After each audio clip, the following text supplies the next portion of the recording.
Political polling has become a huge part of the way the media covers elections. Tonight, my colleague Bret Baier has the nuts and bolts of good polling and not so good polling and how to tell the difference.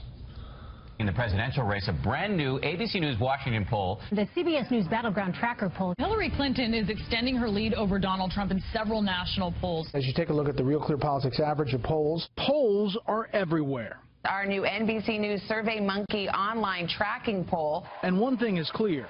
Most people, especially Trump supporters this year, don't like them, don't trust them, and don't think they represent the overall electorate. I do think the national polls against Donald Trump are a little biased. The polls are definitely not telling the truth.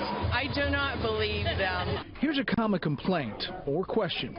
How does a poll of 800 or 1,000 people represent how the country may vote? They never poll me nor my friends. I use the soup analogy, which is you don't need to drink an entire vat of soup to get a sense of the flavor. You simply need to get a representative spoonful. And so if you kind of mix it up, which is the equivalent of randomizing your respondents, and you take a sip, you can get a pretty good sense of the flavor of the soup. At Fox News Channel, we have guidelines of which polls we consider trustworthy and which ones we discount. We do not use online polls. When we talk about an online poll, we're talking about reputable organizations that seek out users online to ask them to participate in a poll.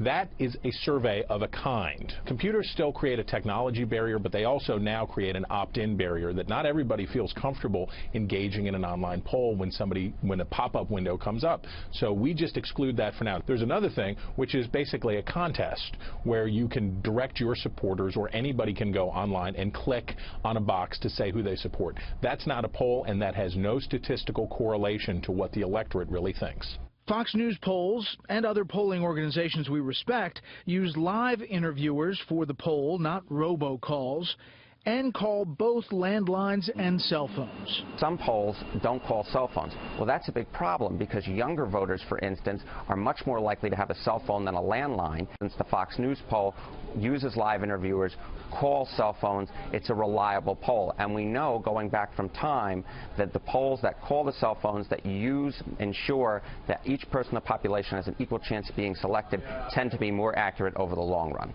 And what about the internals that show polls plus 6% Democrats, or plus 9% Democrats even?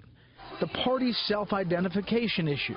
We let the respondents decide how Republican or how Democrat they are. We don't control for that. That is something that shifts. You might not have felt like a Republican when Mitt Romney was the nominee, but if you love Donald Trump, you might strongly identify with the Republican Party now. The same might go for somebody who is a Hillary Clinton supporter or a Bernie Sanders supporter. So as we've shown you, not all polls, not all polling organizations are created equal.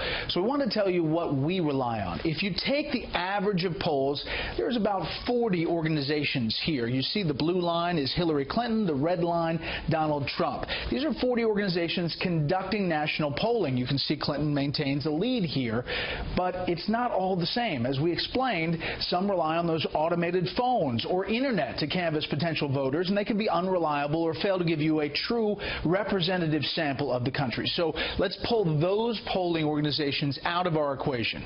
Then you have this. Well, some polls are conducted by what can be called partisan groups or party-affiliated or issue advocacy groups. We don't want those in our mix. So let's pull those out of the equation as well. And here's what you're left with. Fox News and about 22 other groups we rely on. Live phone interviews from reputable media, academic, or nonpartisan groups with a large, diverse sampling. This is where we see the snapshot of the race right now. And looking at these metrics, Hillary Clinton has a 9-point lead, 47% to 38%. It's the average of polls we look at as reputable. Now, this will change. This will change day to day. It's the Fox News daily summary of the average of polls we look at. It is a snapshot in time, but it's what we look at now.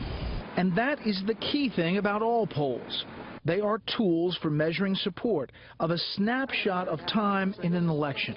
You go back to 2008 and 2012, there were 102 statewide polls associated with the presidential election. If you took the average of polls in the week before the election, there was exactly one misprediction. And that was in Florida, where the average of polls had Romney up by 0.1 and Obama ended up winning by 0.2. So I don't even count that as a particular failure. If you want to know the state of the race without seeing slingshot bouncing up and down all over the place, just go with the primo stuff.